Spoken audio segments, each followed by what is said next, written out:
Here with Tanner Massey, coach with the Erie Bayhawks, or Orlando Magic's D-League affiliate this season.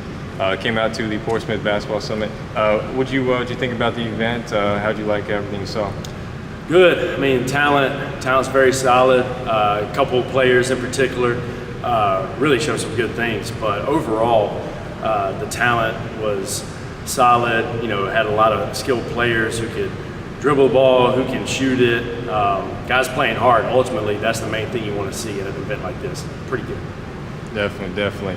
And now, we always try to give tips to players. What did you see out here? You say you try to tell players that they can improve on, or try to, showcase themselves better, especially at the D-League level. They're trying to get to that level. Yeah.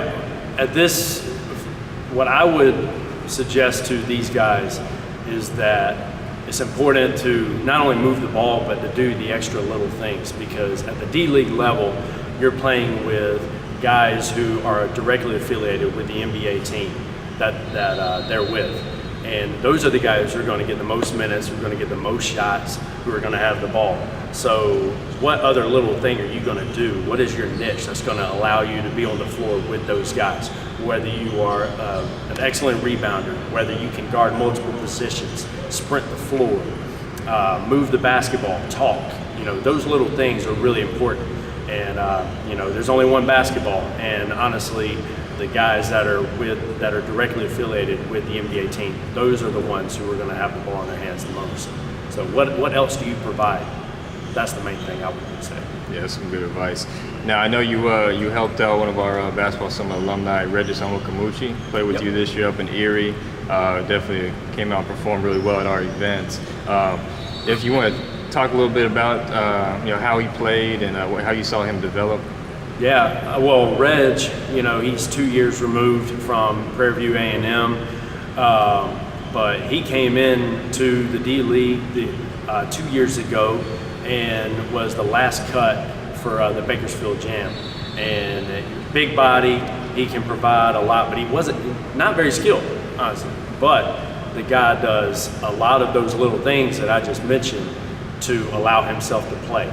And throughout the course of the year, he got better and better to where we had to have him on the floor.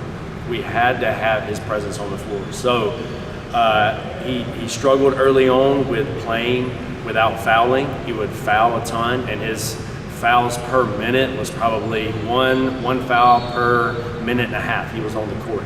It was pretty bad. But as the year progressed, his value increased because he set great screens, he rebounded, he ran the floor, and his concentration level was so high. He was focused in, he knew the scouting report, he knew the coverages, he was engaged in the game, he didn't take a play off mentally nor physically, and that was huge for him going forward. And now we had to have him on the court because he was so good defensively, and he set great screens on offense to where our guys would come off and they would be wide open for shots and wide open for draw and kick opportunities. And we had to have that in order to function at our highest level on both ends. And credit goes to you for finding him, 2 years ago, and for taking a chance on him.